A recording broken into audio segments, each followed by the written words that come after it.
and I wish to welcome our very distinguished invited speakers at the round table, and welcome also to the audience who is joining now at this moment.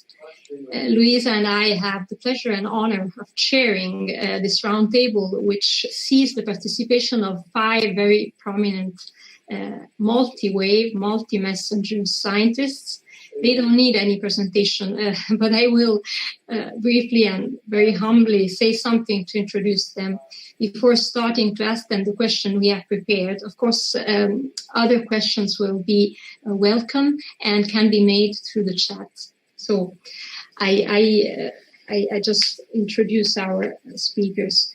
Barish, Nobel laureate in physics 217 for his decisive contribution to the LIGO detector and the first direct detection observation of gravitational waves. He is an outstanding example of scientist who has worked in different fields of research, from accelerator physics to neutrino physics, from the search of magnetic monopoles up to the field of gravitational waves. We have Reinhard Genzel. We are very happy to have you all here, and we thank you all very much. Reinhard Genzel is Nobel. Everybody be sure to watch Reinhard's Nobel lecture on video. It's a fabulous Nobel lecture, Reinhard. Everybody watch it.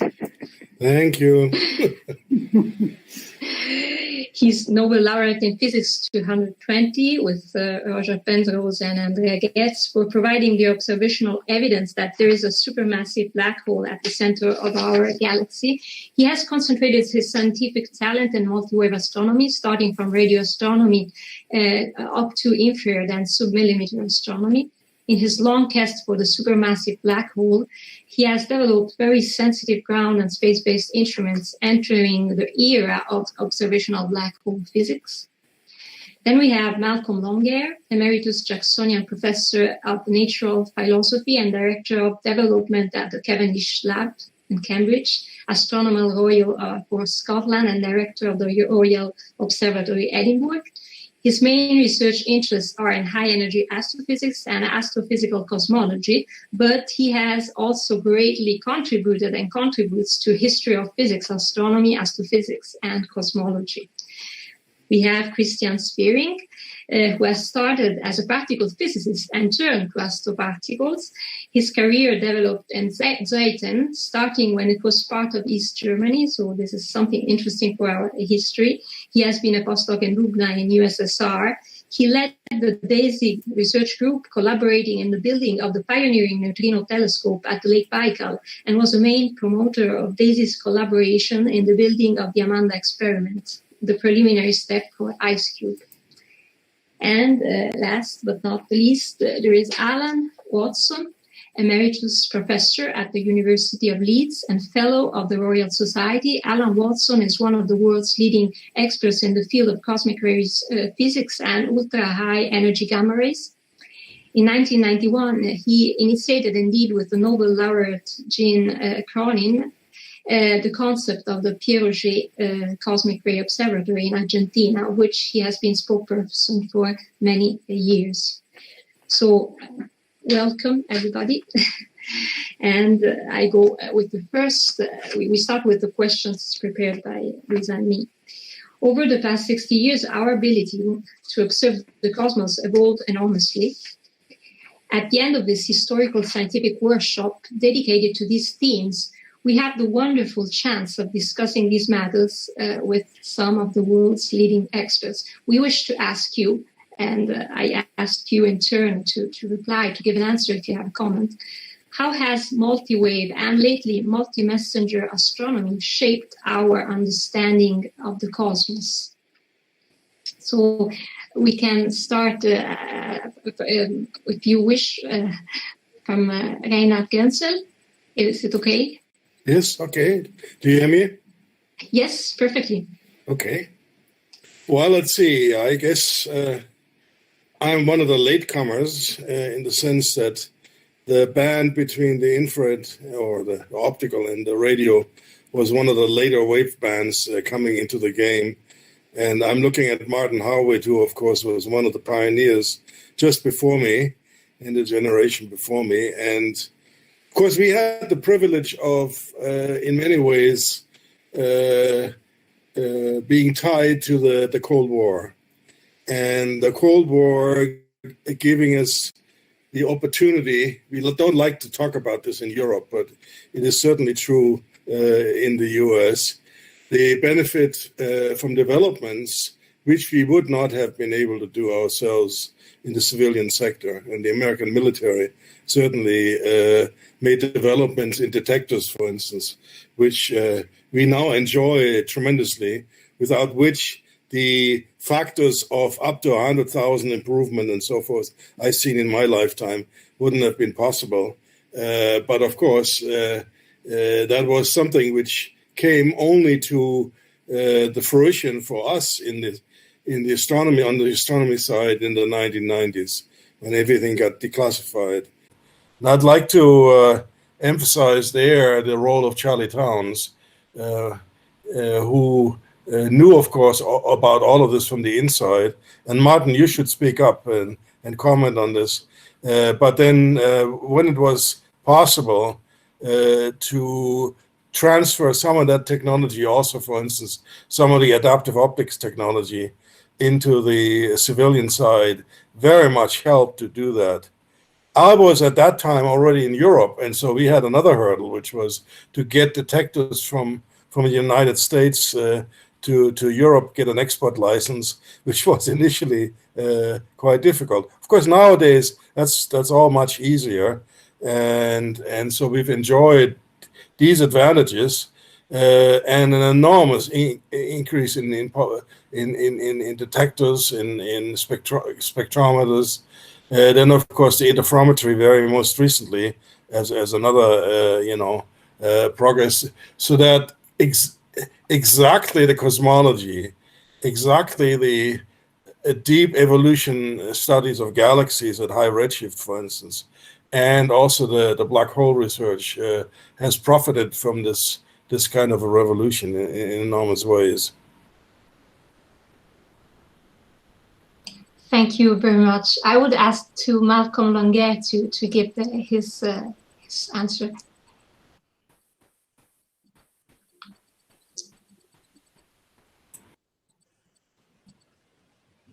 You just put this on. Can you hear me? Yes, perfectly. Can you see me? Yes. Okay, well, thank you very much. I was asked to address a particular question at this point in the meeting, and that was, how has the image of the cosmos and the profession of astronomer evolved during what you have called in your beautiful book, thank you very much, the cosmic century? Well, I put down one or two notes, and these may sound like platitudes, but this is my view in the answer to that specific question, okay? So in my view, the most startling thing has been the symbiosis between astronomy, astrophysics, cosmology, physics, chemistry, technology, engineering, computation, theory to begin with. And it's that combination put together, that multidimensional interaction between these cognate disciplines, which in my view has been a source of the incredible astronomical history over the last 60 years. Now, I was very lucky to become a research student in radio astronomy in 1963. And if you had to choose a date when you were to start doing research, that's probably the luckiest one that one could have. And I know that Martin Rees also started a year later. At that stage, radio astronomy was not particularly a respectable part of astronomy. I mean, I'm bound to say that we were looked down as pretty inferior animals. We were physicists, my God, no, not astronomers. It was a very different sort of atmosphere. Optical astronomy was absolutely dominant.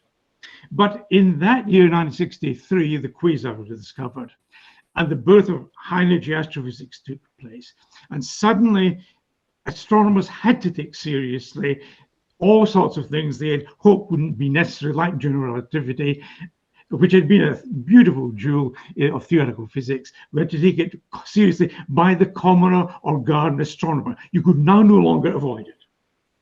Now, the 1960s were also, for me, the great epoch of discovery and innovation.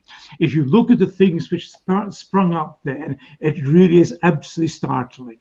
X-ray astronomy, infrared astronomy, gamma ray astronomy, molecular line astronomy, pulsars, microwave background radiation, even the inklings of gravitational waves are all there in the 1960s. And it's quite a spectacular event. And those of us who lived through it, it was absolutely mind-blowing. Now, since then, for me, the spectacular advances in opening up new ways of doing astronomy and astrophysics have all been technologically driven. And others in the panel, among my distinguished colleagues, can describe how that impact came about. Now, understand that by technology, I mean everything pertaining to the detection, collection, analysis of astronomical phenomena in all wave bands. And nowadays, I've got to include neutrinos, gravitational waves, dark matter sectors. All of that is part of this extremely rich stew of disciplines.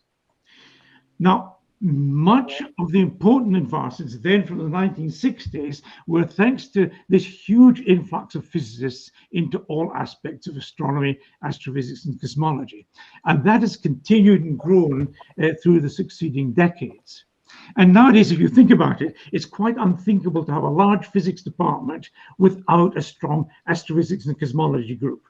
Just because it's extraordinarily good physics, but also because the students want to hear about this as part of physics. So just to give you some idea of that vast expansion, again, lots of it due to the influx of the physicists, here are the numbers from 1919, when the IAE was founded. At that date, there were 200, the first General Assembly in 1922, there were 207 members of the IAEU from 19 countries. Just before the great explosion of 1963, at the 11th General Assembly in 1961, there were 1,281 members from 38 countries. Then at the 30th General Assembly in 2018, there were 11,790 members from 107 countries. That's a factor of 10 increase from that time. It's gigantic. And it's a combination of, again, the expansion of astronomy so well to all departments which claim to be doing basic science, plus the influx of the physicists. Many of my colleagues here who are indeed physicists, we just joined as part of that great advance. Now, it's not only the technology that's made all of this possible. The thing which I find most impressive, particularly recently, have been the way in which data analysis and computational astrophysics have really made spectacular advances. And I want to highlight just two of them, which I think illustrate a point I want to conclude with in about 2 or 3 minutes' time. And that is, if we take two of the most spectacular advances in the studies of this large image of the universe, I would choose just as examples the cosmic microwave background radiation and the discovery of gravitational waves. Now, the reason I find these particularly important is that one was able to make, in the case of the CMB, extremely precise predictions of the theories.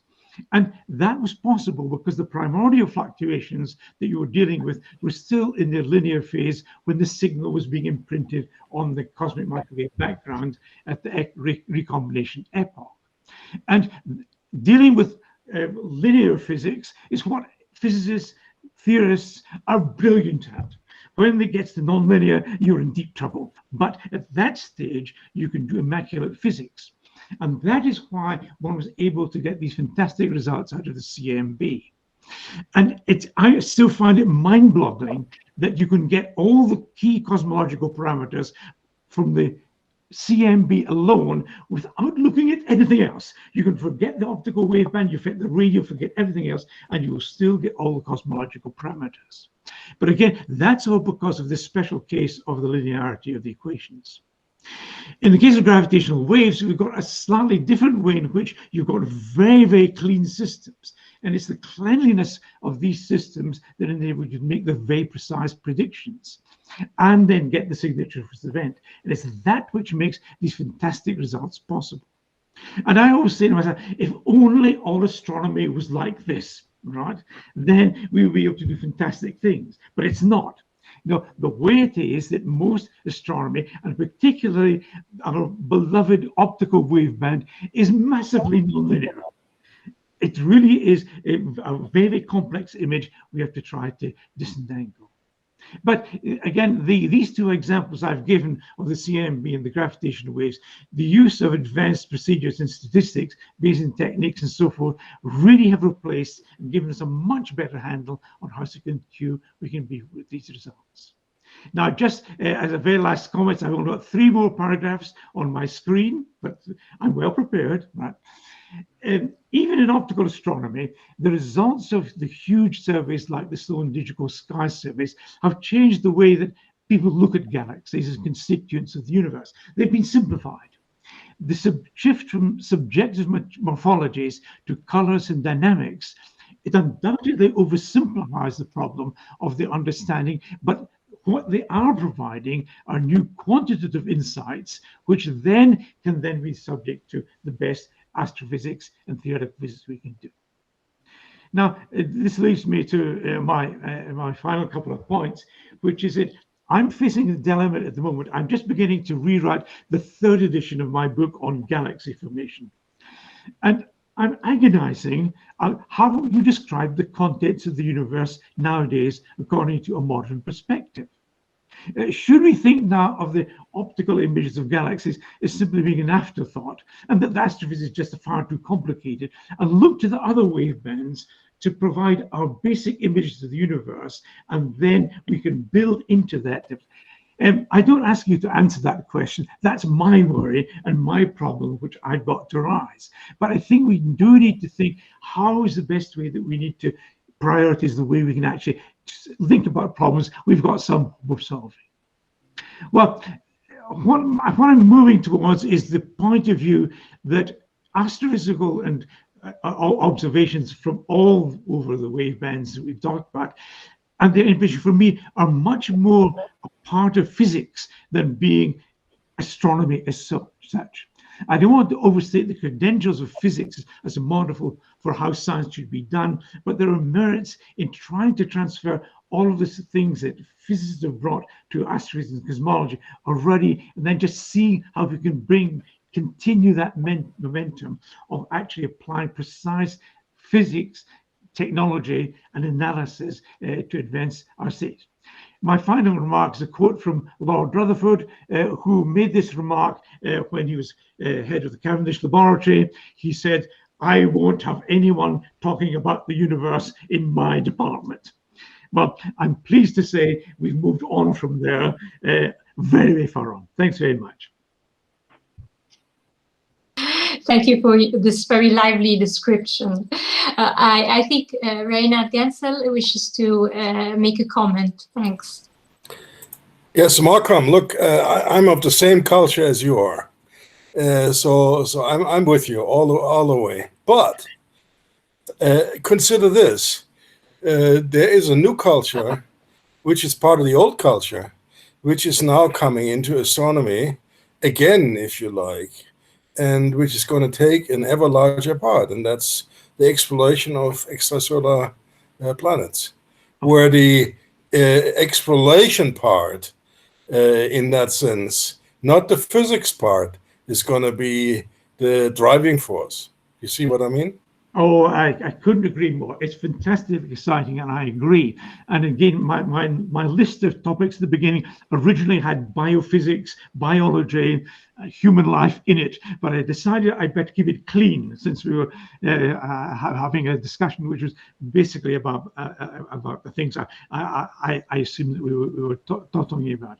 And that's a great challenge for all of us, to get our minds around this new way of looking at the multidimensional things we're trying to solve. Thanks. So I turn the question also to Barish about how multi-messenger astronomy is shaping our knowledge, our understanding of the cosmos. So if you want to comment on what has been said. Thank you, Barry. Sure. I'll stick a little more narrowly to the question you posed. First, kind of my own attitude and background. I went into physics. I basically do physics. Pretty much, even though I'm an experimentalist in the purest way, really, I was intrigued and went into physics to understand the basic laws of nature, how they work, where they're violated. And that's always been my orientation. Whether it meant studying a physics question on a large accelerator, or with neutrinos, or now with gravitational waves. So that's my orientation. How it happens to overlap astronomy and astrophysics, I'm old enough to kind of know. When I came, I would have never gone into astronomy at my age, being kind of oriented toward the purest of the problems. I'm not saying that in a way that's looking down, but more just an attitude. And that's because, to me, astronomy has always had a large component of being an observational science. I can't hear him. Somebody say something, sorry. Being an observational science, well, the kind of physics I was always attracted to, I would call inquiry-based science. Science where I spend my time and energy and my colleagues and my interests trying to solve some very specific questions about nature. And for me, moving astronomy into multi-wave astronomy, which is what has happened during my lifetime, has made it a lot more like physics. And in a very simplistic way, it's because you're measuring a parameter that's a physics parameter to help you understand things. And that's, in the most simple way, the temperature distribution of whatever the phenomenon or observation that you're making. We're just entering into adding another dimension, which is multi-messenger astronomy. I think we've just peaked at that, and some of us have views, but of course it has the feature that you can look at the same phenomenon and see very, very different physics from it. The physics of the weak interaction, wherever it comes in to give neutrinos, if they're the ones, the physics of gravity to give gravitational waves, and the electromagnetic signal all give you very different probes to understand the fundamental science that's going on in any phenomenon or object that you look at. So for me, the multi-wave business, as kind of an outsider from physics, makes it much closer to a physics topic than I grew up with years ago. And I think the potential and the impact has been terrific, as we've just heard. And the impact, I think, in the long term, and it's not this year or next year, of being able to actually add the weakly interacting information about phenomena through neutrinos, and similarly the gravitational information through gravitational waves, will give us really very, very strong handles on understanding phenomena. We've seen the first peak of that in the neutron star collision that we observed in the last couple of years. Thank you, Barry. I would ask also to comment this question to Christian Spiering about the multi-messenger era, multi-wave and multi-messenger. Well, I mean, let me stick to what I did in my life and what I'm doing, and that is high energy neutrino physics or astronomy. And of course, we have not done yet, have not made yet discoveries which changed our view of the world. I mean, what changed the view of the world in the sense of the discovery of high energy cosmic rays. Auger in 1838, when he saw that it extends to 10 to the 14 electron volt and then later 10 to the 20 electron volt, that was really something which changed our view of the world, that there are accelerators out there which can accelerate particles to these fantastic energies. And also the role which cosmic rays played in the formation of the galaxy and the energy balance of the galaxy, that all changed our view of the world. But we did not get more than a diffuse flux of astrophysics neutrinos that we expected, that we hoped for, we could have jumped, by the way, with IceCube a little bit too short, and it could have well been that we would not have that we would have needed a 10-kilometer array. But for that, we would not have get the money if we would not have seen the flux which we have seen now. And of course, we have seen a candidate for astrophysics neutrino source, a blazar. But all that did not change our view of the world. In a certain sense, high energy gamma astronomy did that, supporting or explaining observations with cosmic rays. But this is something which certainly Alan can better answer than me.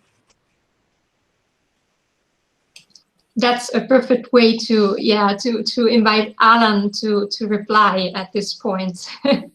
Well, thank you, Adele, and thank you, those of you who organized this meeting, for inviting me. I've enjoyed it very much. You asked me particularly to discuss how cosmic rays had really led to the development of the field of astroparticle physics. The cosmic rays, of course, as everyone knows, were discovered in 1912, and I often give popular talks with the title "Searching for the Origin of the Most Energetic Particles in the Universe," or something like that. And in a sense, that has been a motivation of a lot of people. But in the early days, particularly in the 1930s, the real attraction of studying cosmic rays for many, many people was that the energies involved were enormous. Well before accelerators could produce them, Christian mentioned Auger seeing particles up to, or events up to 10 to the 15 electron volts. And in the 1930s, cosmic rays was the field where particle physics was founded.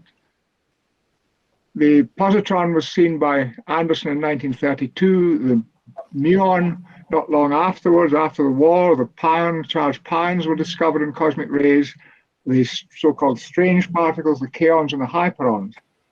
And then in 1953, at a very, very important conference in Bagneres de I can never remember the place, in the Pyrenees, Bagneres de Bigorre, there was a meeting in the biennial cosmic ray conference series where it was decided whether or not to continue studying particle physics and cosmic rays or to move to accelerators. And the bulk of the people moved off to work on accelerators. Interestingly, one of the people who didn't was Bruno Rossi, who went on to set up an extremely important air shower development in MIT, and also the Japanese, because of course the Japanese at the end of the Second World War had been essentially forbidden to do nuclear research. Their cyclotrons had been thrown into the Sea of Japan. And they developed a very strong tradition in cosmic ray physics, which I think you could say has been rewarded by the Kamiokande and the super Kamiokande work, the detection of neutrino oscillations and so on, which is this cosmic ray physics, although particle physicists might not admit that. But the two strands that developed in cosmic rays after the 1950s were in high energy studies, because many people continued to think you could do particle physics at high energies. And that was really pretty miserable. There were some absolutely awful claims made. There was a free quark in 1969 by McCusker. There were Centauro events. There was high transverse momentum. There was a monopole. It was just littered with problems like that. And I remember meeting a young theorist at a meeting in Morion, where there were two meetings going on, one in particle physics, one in for cosmic ray physics, and neither of us skied. So after lunch, he came over to me and said, "What do you work on?" And I said, "Oh, cosmic rays." And he said, "Oh, I never thought that was used to anybody." And he walked away. Now, I'm glad to say that situation has changed. And I think it's largely changed because finally money has gone into the field. We weren't stupid, those of us who were working on air showers, trying to find the directions of sources. We knew what to do. We had all the ideas really in the 1970s. But we had, for example, to build the Auger Observatory, wait for the invention of the GPS, or the availability of the GPS receiver. Because if you want to cover a large area and get fast timing, that's the way to do it. And of course, as Christian and I were discussing yesterday, we were held back by the lack of any theory. When Jim Cronin and I were trying to get the Auger Observatory funded, the hardest question we were asked is, why do you want to make it so big? At that time, we were trying to get 5,000 square kilometers. We ended up building 3,000, which actually is just about the right size. And now, because of that, We know the energy spectrum really incredibly well. We're limited by systematic uncertainties, not by statistics. We have very good ideas about the directions. We actually think we know where the particles are coming from at the highest energies. We've got anisotropies, which we would never have seen. But it took decades and decades to do that. And it wasn't really helped by the fact there was no theory. But one of the spin-offs, and again, Christian has referred to this, was TV gamma ray astronomy, because the understanding of the air showers, which was developed, was put to use particularly by a friend of mine, sadly died, Michael Hillis, and the Crab Nebula was observed at TeV in 1989, and that's developed a new area of astronomy, which has been very, very productive. I'm not sure that it's seen by astronomers as being an important area, but it really is. Thank you. Thank you very much, Alan. I just noticed that in the audience there is another very distinguished British astrophysicist and cosmologist, Martin Rees, which, of course, we would like to invite to join the round table, and if he wishes to give his point of view on this development of multi-messenger astronomy and how it shaped our knowledge of the cosmos. I don't know if I see him online, but I don't know if he's there. I'm here, yes. Hello. Sorry to. So. Hello, Martin. Hi, I'm only here transiently, and I'd like to say I completely agree with what I got this, by the way, just 2 days ago. It arrived. Oh, Your right. book, third edition. Third edition on black holes. Yeah. I want to say how much I resonate with what's been said by Malcolm Longair and Reinhard in particular about this. I think there's one point I would make, which is that for the kind of work I do, the development of more powerful computers and more sophisticated computer modeling has been really, really important. Because if you go back 20 or 30 years, computers couldn't simulate anything realistic enough to really feel you were doing better than intuition in many cases. And I made a living by doing simple models, because I thought that's the best you could do. Whereas now, of course, as we know very well, in cosmology, flows around black holes, computing the waveforms of gravitational waves, the computer modeling is crucial. And I think just as we benefited from the ever more powerful instruments in all wave bands, the theme of this meeting, so the availability of more powerful computers has been more important in a field where, of course, we can't do direct experiments. So that's the only point I wanted to make, really, and it's rather peripheral to the meeting, but it's been some great talks. Thank you very much. Louisa, I think that you wish to pose your question to Reinhard Genzel, if I... Yes, I wanted to focus on a specific experience of Reinhard Genzel about infrared astronomy. But let me first do a little bit survey in order to open the floor to the new astronomies, let's say, that during the 50s, radio astronomy began to unveil the high-energy universe. And after the discovery of quasars, pulsars, and of the cosmic microwave background during the 60s, X-ray astronomy with satellites during the 70s began to really explore the relativistic universe, and gamma-ray astronomy was providing a further window onto the non-thermal universe. In the early 80s, when you came back from the US to become director at the Max Planck Institute for Extraterrestrial Physics, the survey satellite IRAS was systematically mapping the cold universe, consisting of gas and dust, and in particular revealing for the first time the central core of our galaxy. And so now coming to you, which were the challenges at the new scientific potentialities of infrared astronomy? How did new fundamental questions drive the development of cutting-edge technologies and the building of ever more sensitive ground and space-based instruments? Okay, well, Louisa, thank you for the question. Of of course, the first thing I would have to say, you see, at the time I started in all of this, I mentioned already, I was working with a great scientist, Charlie Towns, and there I learned my business, the tools of the trade, if you like, and how to do things. And yet I would say what was not possible in the way Towns would do things would be to have endeavors which would take risks of technology development and have the resources and time available to turn that into, you know, a longer term development, which would then make it into, say, a space experiment as one of the great challenges at the time. I mean, okay, IRAS was a great success, but it was, of course, nowadays modest relative to the progress which became the norm afterwards. And if I look at what Spitzer and also Herschel did in terms of the complications of instrumentation, and then of course also, you know,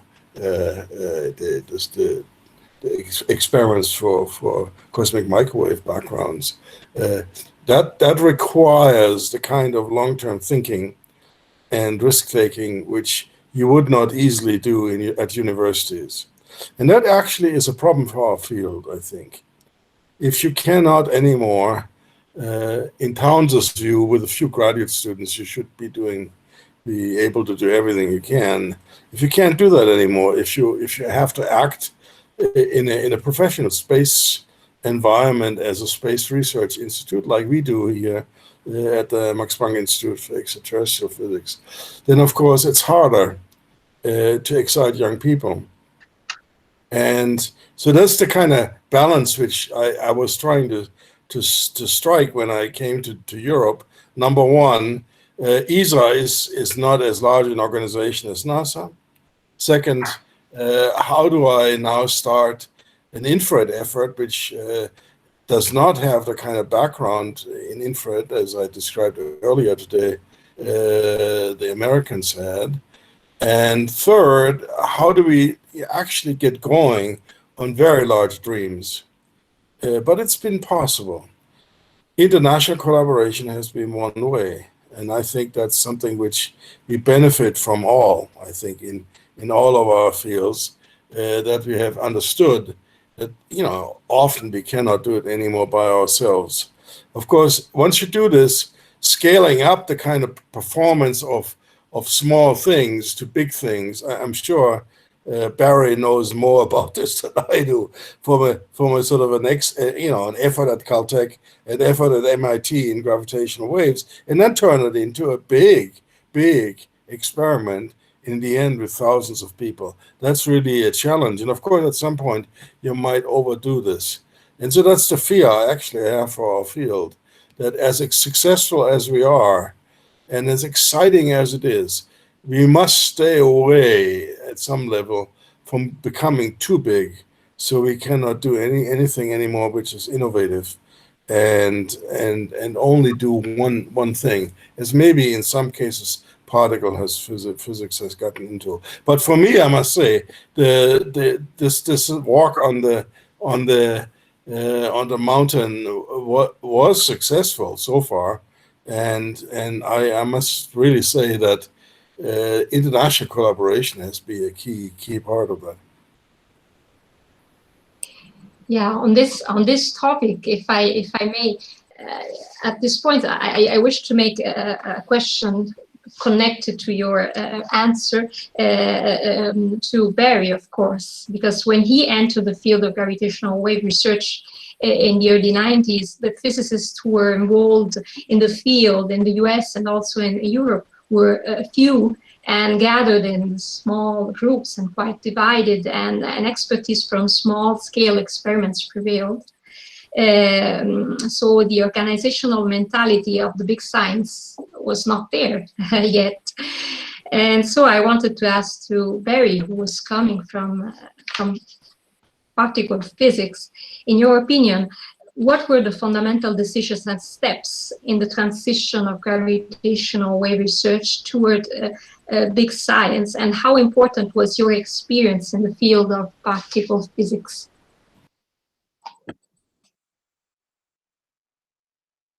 Oh, we cannot hear you, Barry. You are muted. Okay.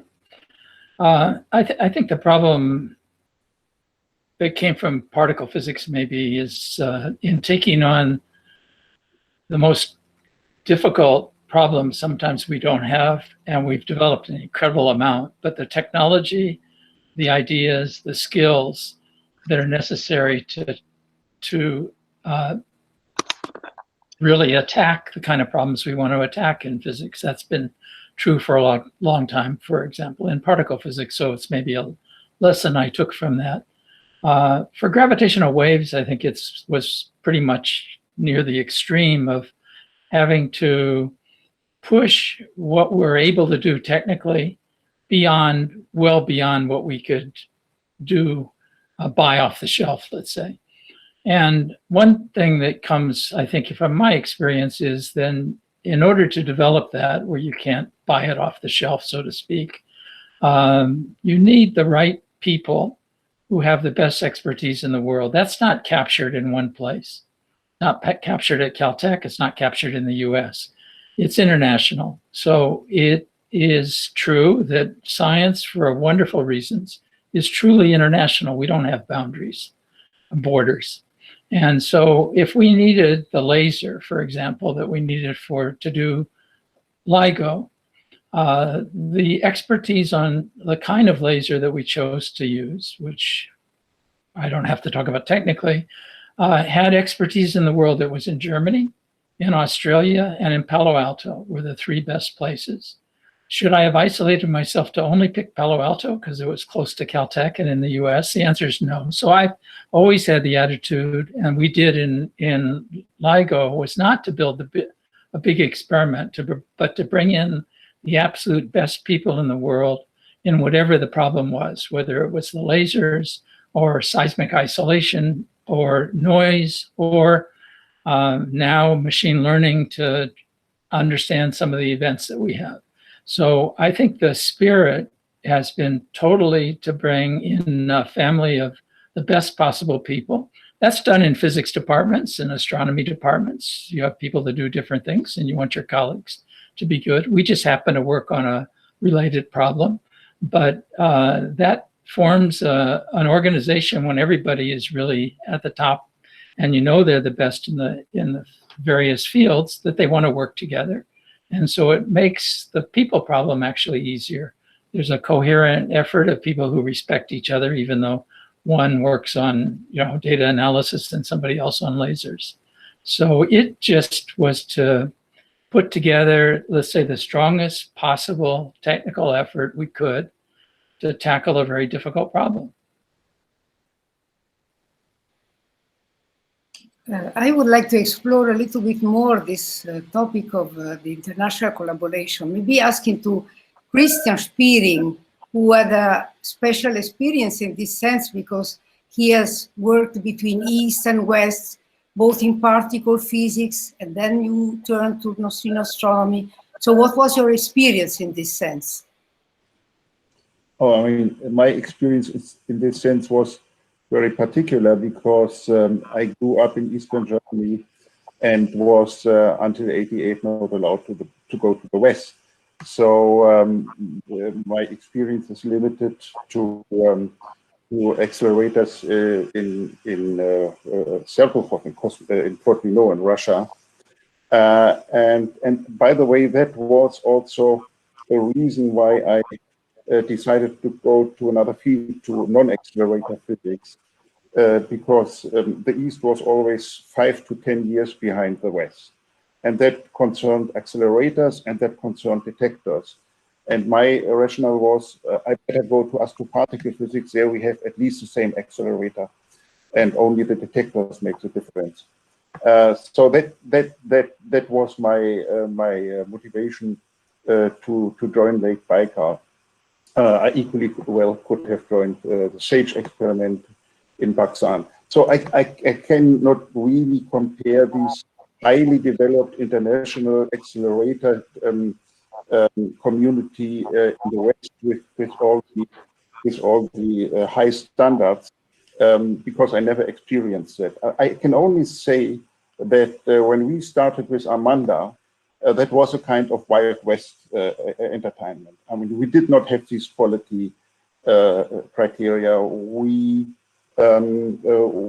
did things which, I mean, which are a bit crazy. I mean, I remember that Francis Heilsen, or the Americans and the Swedes, deployed their first detectors only in 1 kilometer. That's where if they would have looked to the literature, they could have known that there are too much bubbles to make to let light straight forward propagate, and things like that. At the end, I must say, in IceCube, that's totally different. I think in IceCube we have now the same standards as for quality, for for management, by the way, for handling statistical questions.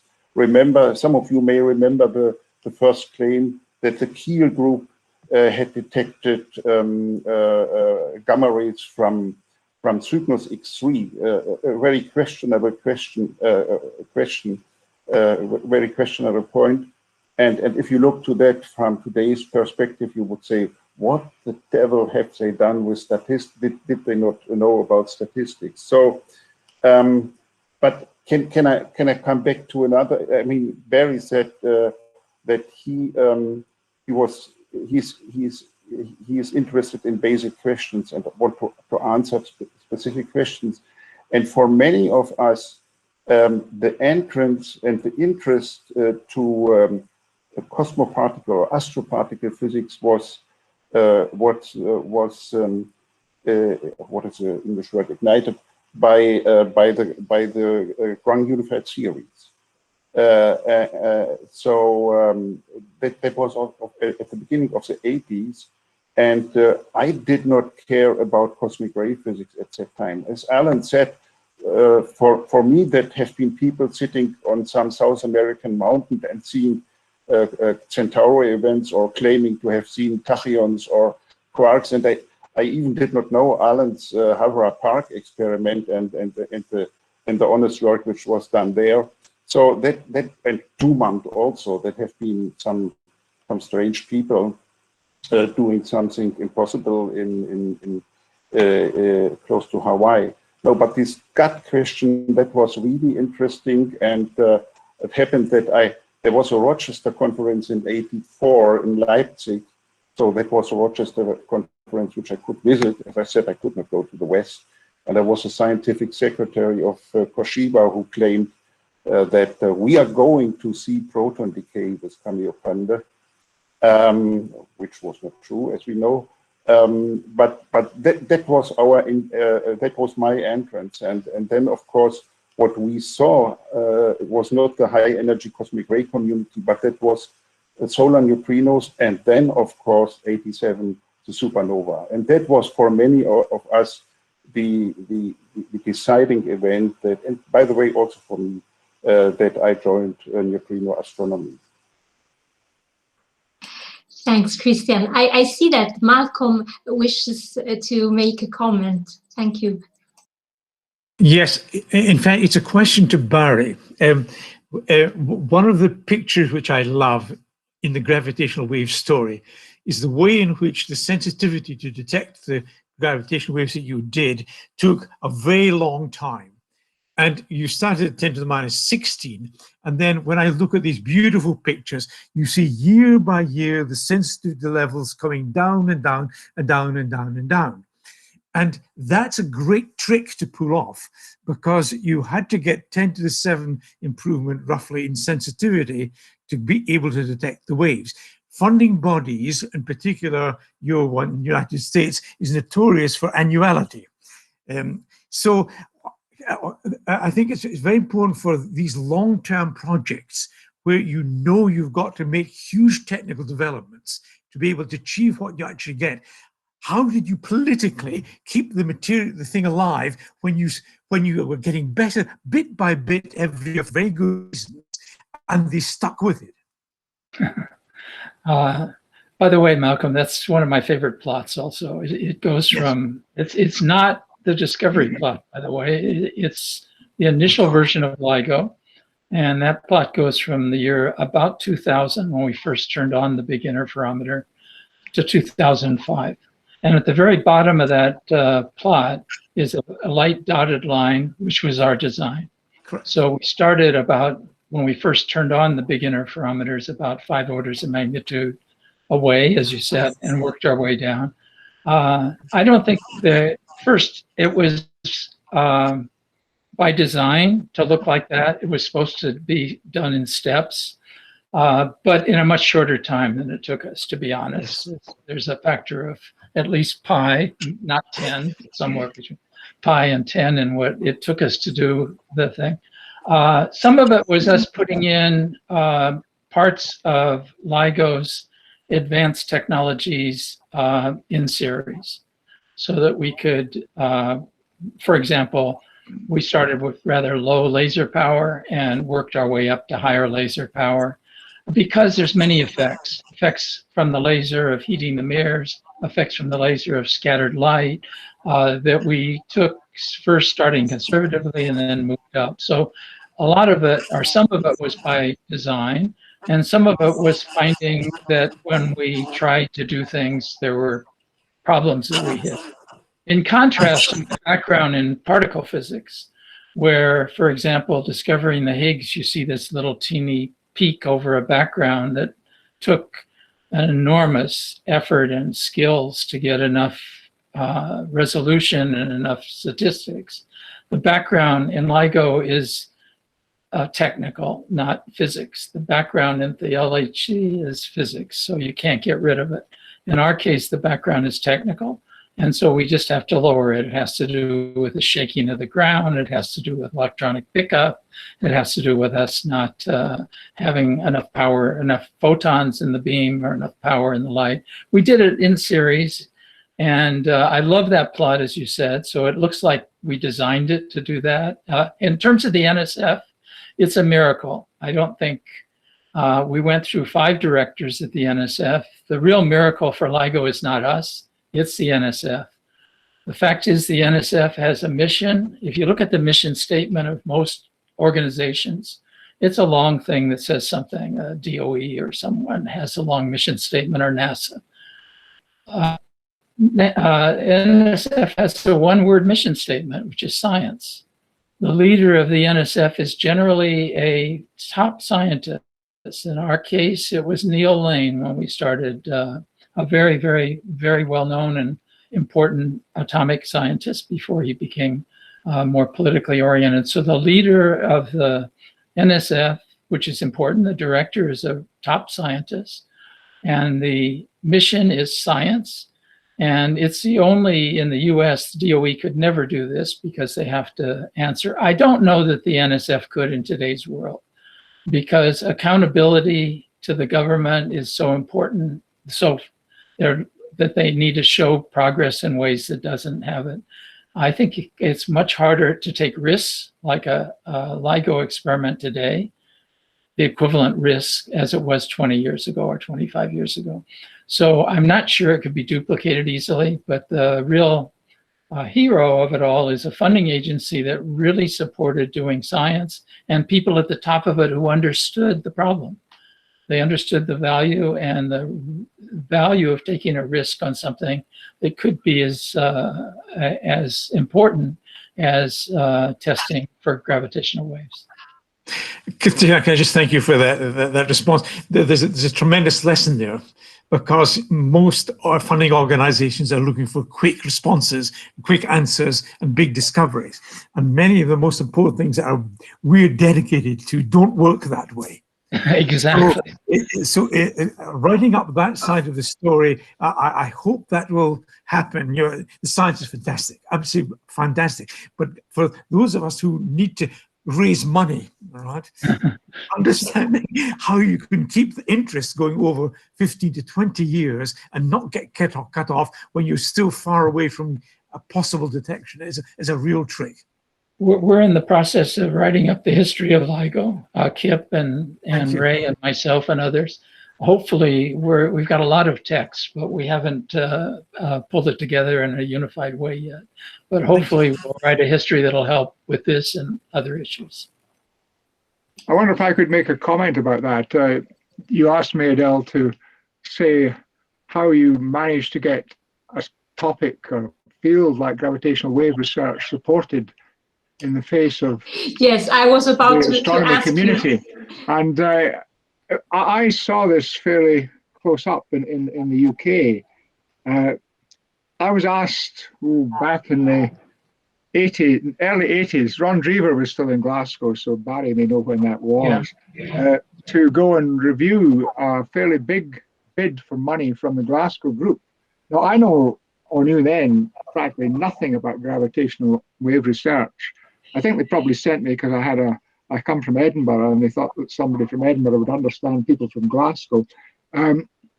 But I went up there and I was just blown away by the technology. One of the aspects that they were working on at the time and they continued to work on was the suspension system, where you need a very high Q.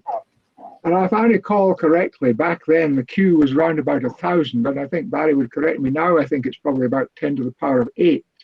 Yeah. And to watch the way in which the Q of the system improved because of their understanding of material science in many cases was absolutely fantastic.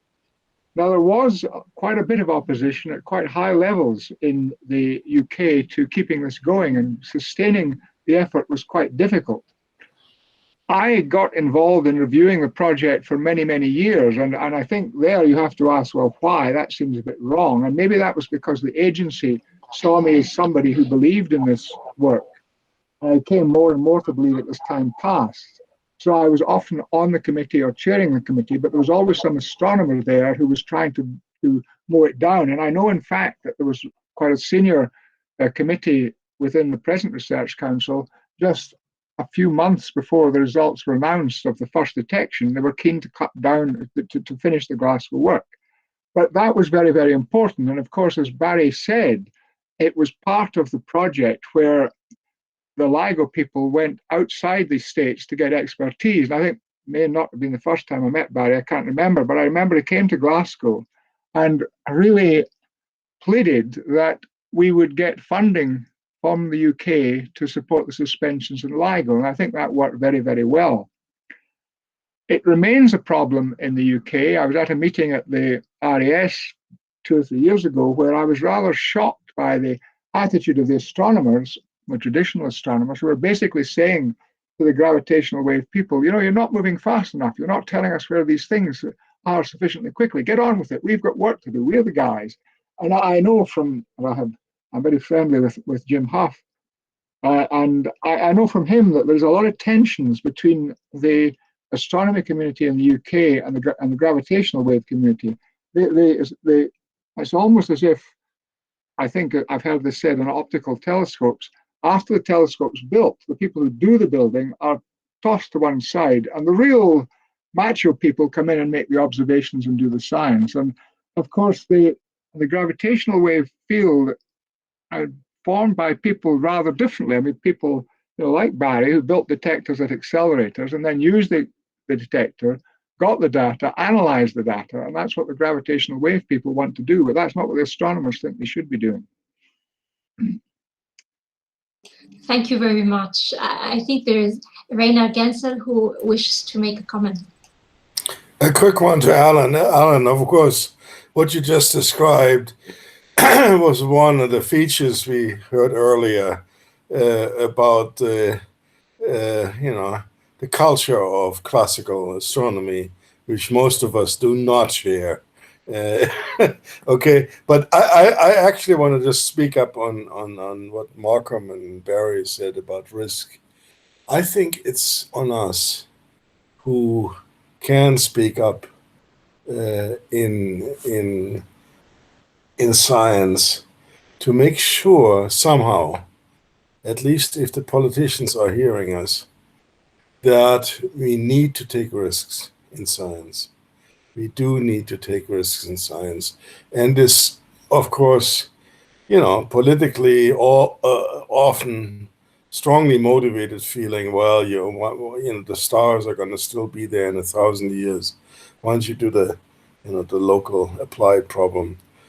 I always tell them, look, Charlie Towns, when he developed the laser and the maser, did not care about applications in industry and in medicine and all the wonderful other things the laser and the maser is good for. But he wanted to have a lamp to look at molecules, okay? And we have to, this is our job. We have to tell people we have to take these risks and not just look at the short-term, applications, which of course we want our societies to have. By God, we are sitting as we have been sitting for a year now almost in a two-dimensional universe, and we would like to be back in a three-dimensional universe and see each other's faces in reality. But we need to, in research, we need to take risks. Reinhard, thank you, because I think taking risks is absolutely crucial to moving fundamental science forward. And it's the one thing that we don't do is at the level that we should. We fear failure too much, not we meaning the government, the society, and everything. If we never fail, we never go anywhere. And so somehow we have to be able to take risks and accept it and encourage it in our colleagues and in the people that fund us. Thank you very much for this very stimulating discussion. I want to give the okay. There is still Reinhard Genzel's hand raised, but I'm not sure it's. Okay, so there's Daniel Kennefic who wishes to make a comment or a question, I imagine. Daniel, please. Oh, my apologies, Adele. Obviously, I spoke a little bit earlier about the clash of cultures between the astronomers and the physicists, and one of the interesting aspects of that was just in an area that I think it was Alan Watson just touched on, which is right now LIGO produces alerts for the astronomers, and the astronomers would like to respond to these. And he touched, so I guess this is a question really for Alan. He touched on this, that the astronomers were sort of saying, "Oh, can't we get these quicker? Can't you get them these quicker?" And I understand that there's quite a bit of tension between what LIGO, for instance, or other gravitational wave detector projects can provide, what astronomers can use, and at the same time, hard to find a balance. Perhaps you don't want, there is a worry, I know, amongst the gravitational wave people that they don't want to flood the astronomers with too many alerts. So I wonder where that balance lies.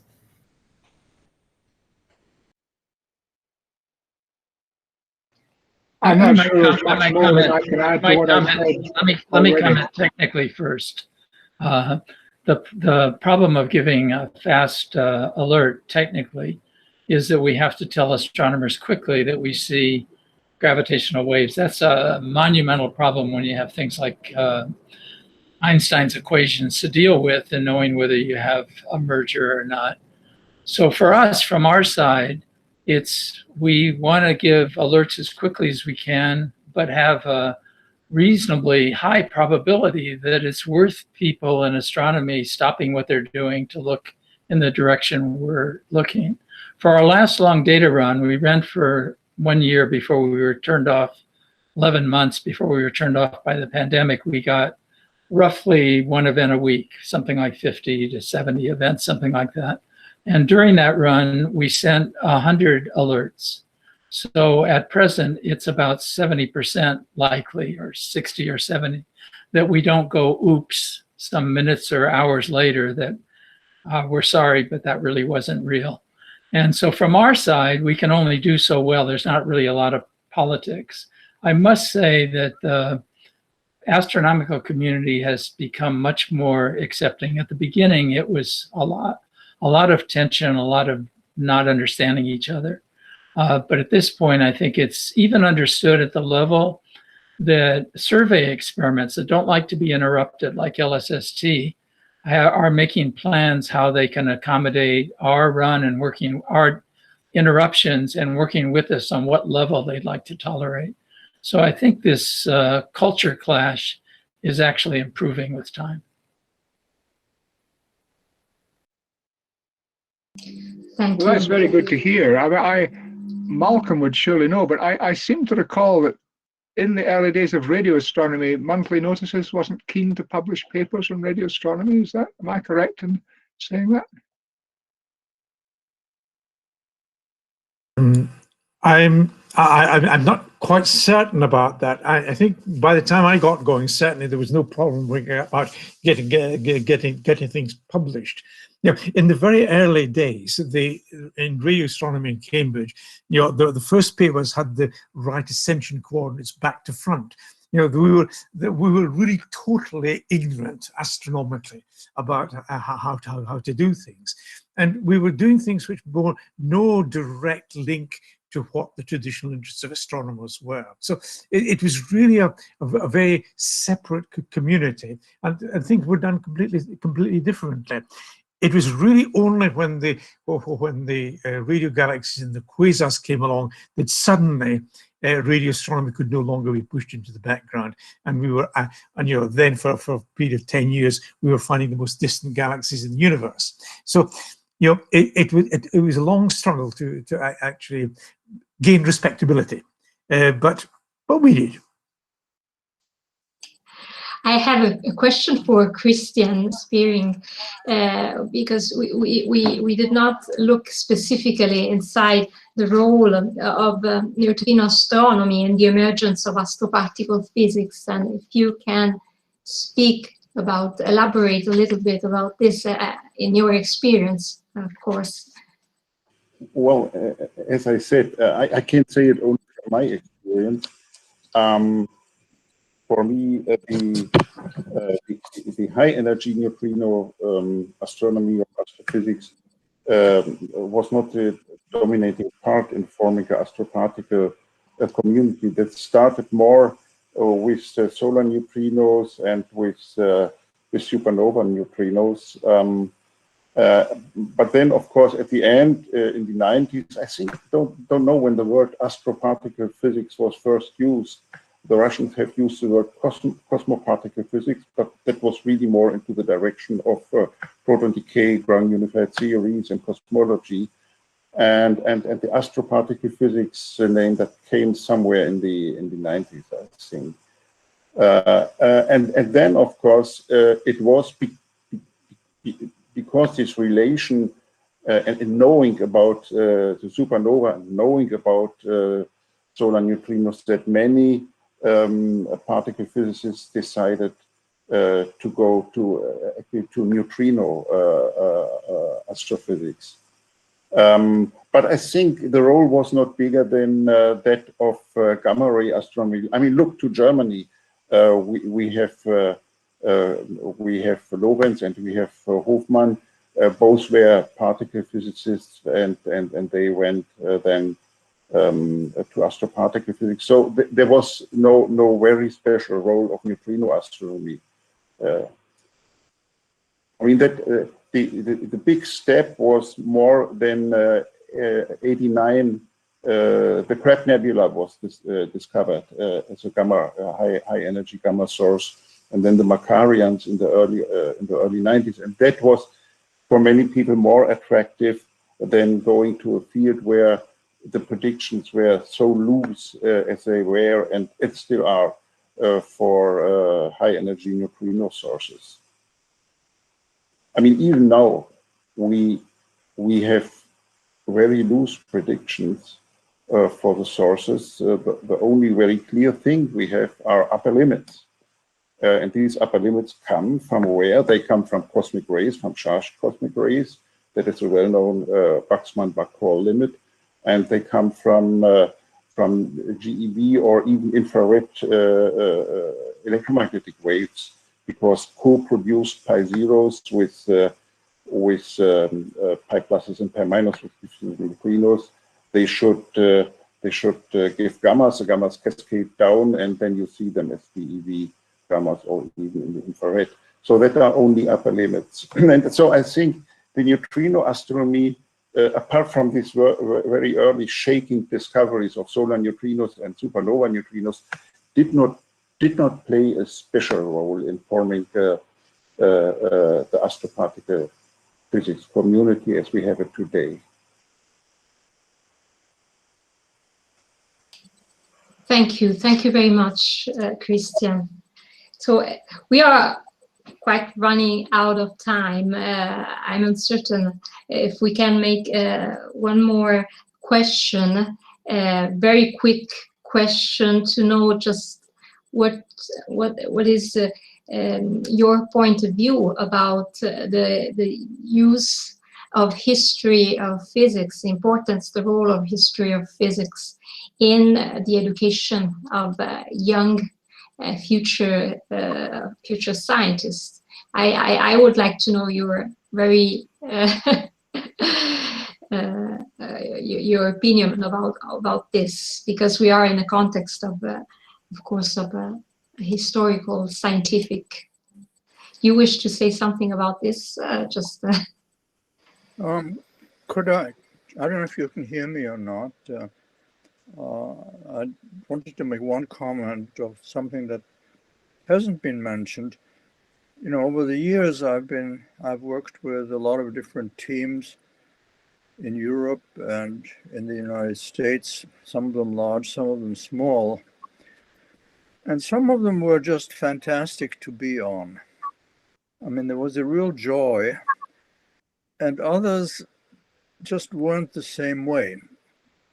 And there is something that in science we don't talk about very much, but leadership on a project is an enormously valuable resource.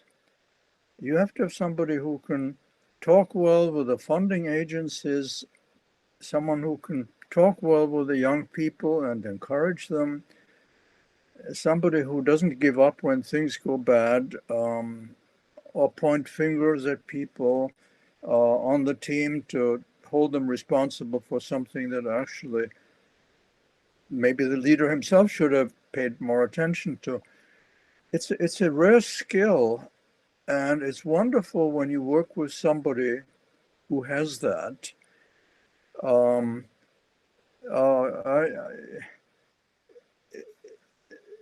I was really struck. I worked on a European space mission in the 1980s, the ISO, the Infrared Space Observatories. And we were the Europeans were way behind in infrared technology compared to the Americans. And the Americans essentially sort of discounted the Europeans on this altogether. And at the time, the director of science at the European Space Agency really got annoyed at this, because there was a long article in Science about CERTEF, the equivalent American effort that was going to go on, which I think mentioned ISO in one sentence together with one other instrument, and sort of dismissed the whole thing as though there's no competition, there was no, it was an American thing, and the Europeans coming in really didn't know what the hell they were doing, and they shouldn't even be there. And I think the director of science at ESA at the time got so annoyed that after that, he was just anything we needed on the ISO team, he would provide. And we were trying to be sensible in accepting that sort of help. We had a good, very young manager, probably 10, 15 years younger than I was at the time, much less experienced, but he sort of had a really good leadership attitude. He held everything together. He gave us access to work with industry or listen to industry. He brought industry people into science team meetings. He made sure that the people who were doing the construction at ESA on the project side would come in and tell us scientists what they were doing.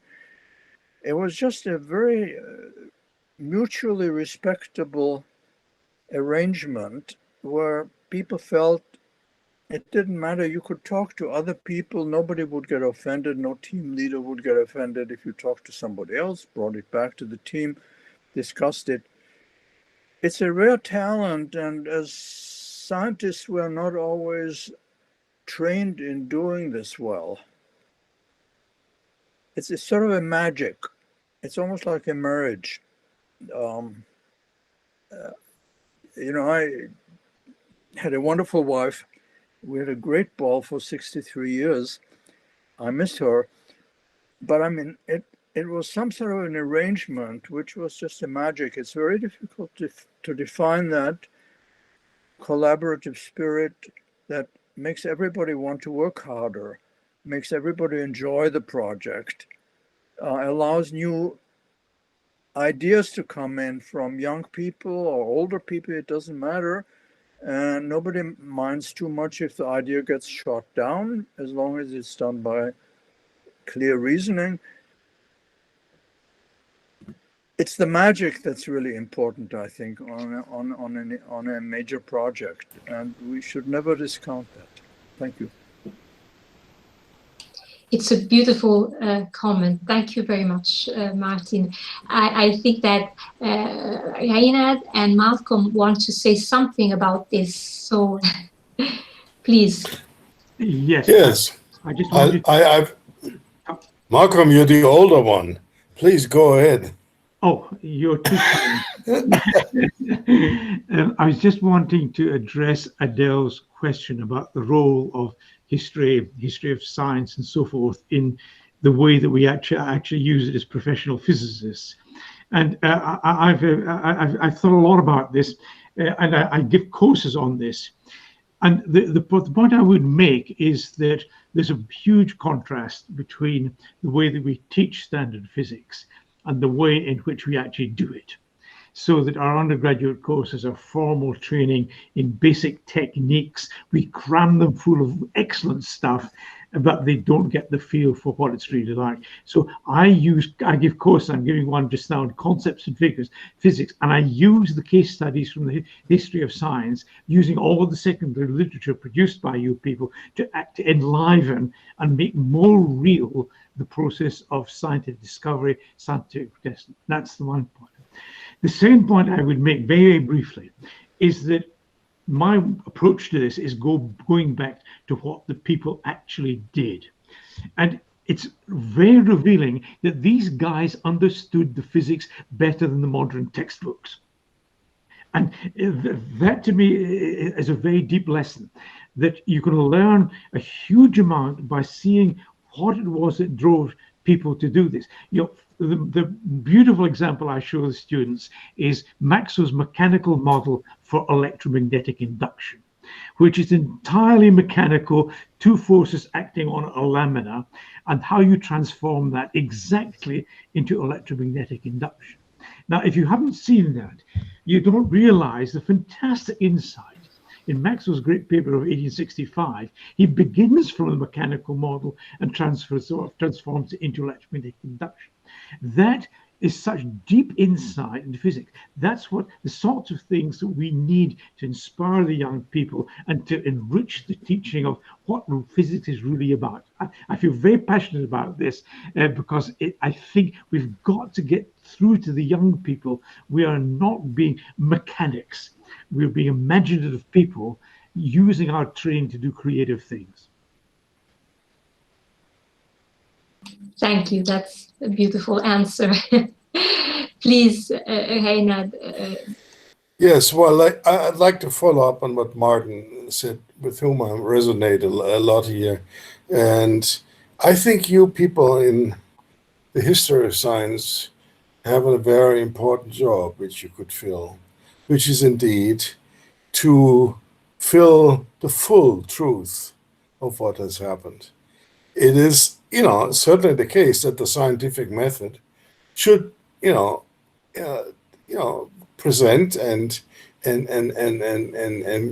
generate the best we can do to know what happened. But yet, look, I do live both in the United States and as well as in Europe.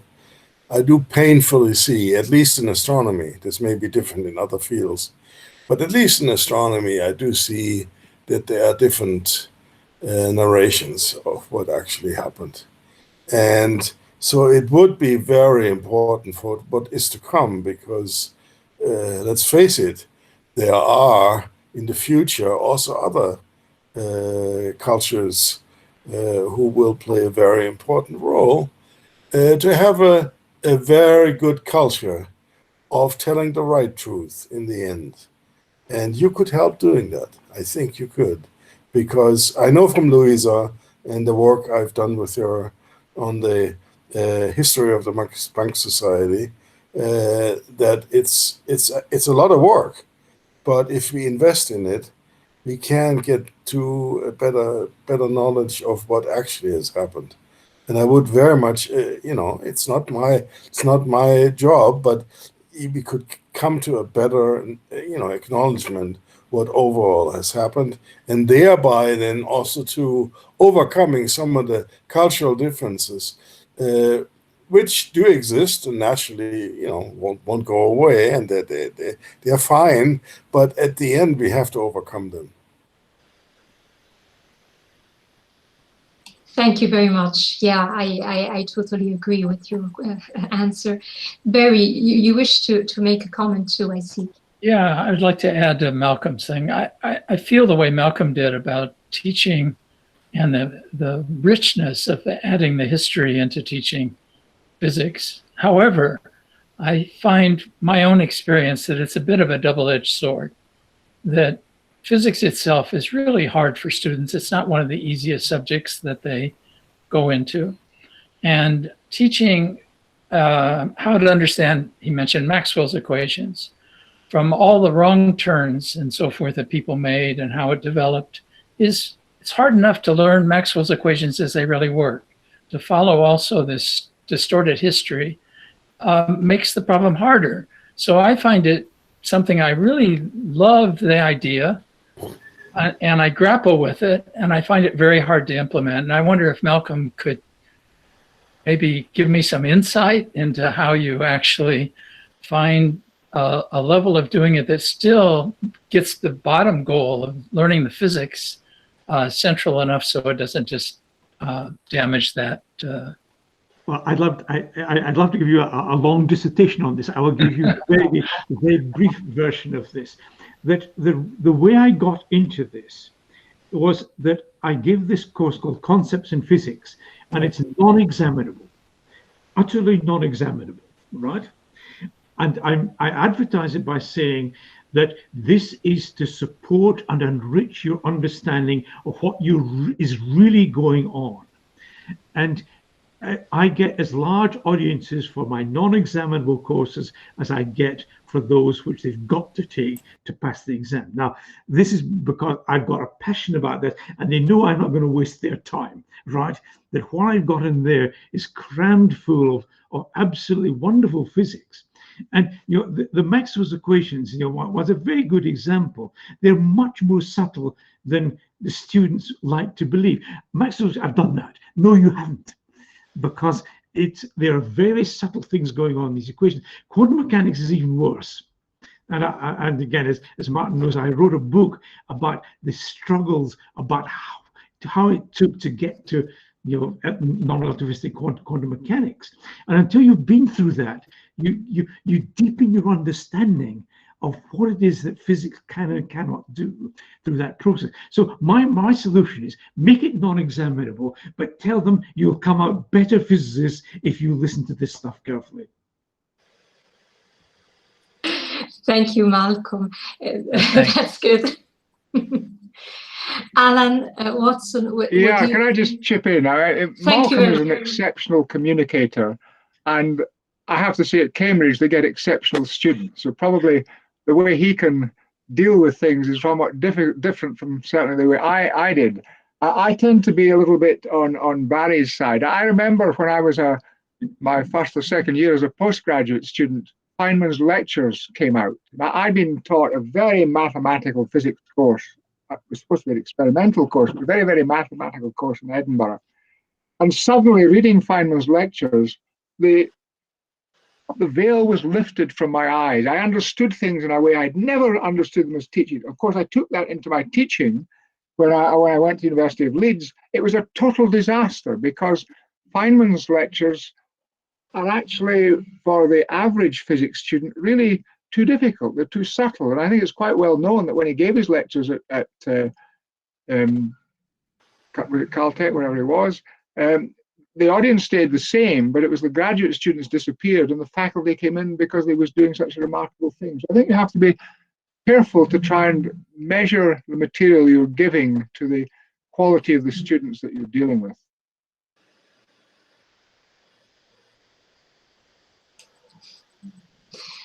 Yeah, I also think this is true. I thank you very much, Alan. I think that we are a little bit running out of time. I wish we could speak more and more. It's so interesting to listen to your argumentation and dialogue. I don't know if Christian, you want to, you wish to add something. You didn't say anything on this topic in particular about history of science and education of future generation. Well, I mean, all important points have already been made. I can only say that I discussed that also with the younger people in my group, and they said, we have no time to care about history. We have to care about the future, in particular about my future, our future. That was the answer. And we had recently, I think it was 3 or 4 years ago, we had a conference in Paris about the history of the neutrino. Very interesting. The hall was filled nearly only with elder people and no students. So they were not interested, which is a pity, I must say. But that's how it is. They have to fight so much with learning the physics as it is today, and with writing their programs and getting their detectors running, that there is no time for history. And as I repeat, that's a pity, but I cannot change it. Yeah, that's very true. Also for researchers very often, which are too busy with their own careers, of course, to look to history. Yeah, it's a pity, unfortunately. And so possibly via some very good popular scientific books. These books do not go very deep, but you can enroll history a bit in a light way for them. Well, thank you. I wish to thank you all the speakers of this very distinguished speakers of this roundtable, all the audience who followed this workshop. I give you also the president of the Italian Society for History of Physics and Astronomy had to leave, but on his behalf, I thank you and give you his greetings. I thank also, of course, Roberto and all, Luisa, all the people who has been speaking at this workshop. I thanked our magnificent technician Matteo Limpo and our astronomer-in-chief Mauro Gargano, who has also followed all the organizational things. So I hope this is a dialogue that is just starting and that we will continue to make the to continue to have some to make the history of these fields. Luisa, if you want to add something. Yes, thank you very much, and especially you gave us a lot to reflect on, and in particular on the risk and the failures, which are really part of the story. Thank you very, very much. It was really great to have you all here. So bye-bye to everybody. Goodbye, thank you. Bye, thank you. Bye, thanks. So long. Thank you, everybody. Thank you, Bye. Thank you so much for the organization. Bye-bye. Thank you. Thank you. Thank you all for this very interesting workshop and roundtable. Bye. See you. Bye-bye. Bye. Thank you. Bye-bye. Bye-bye, Thomas.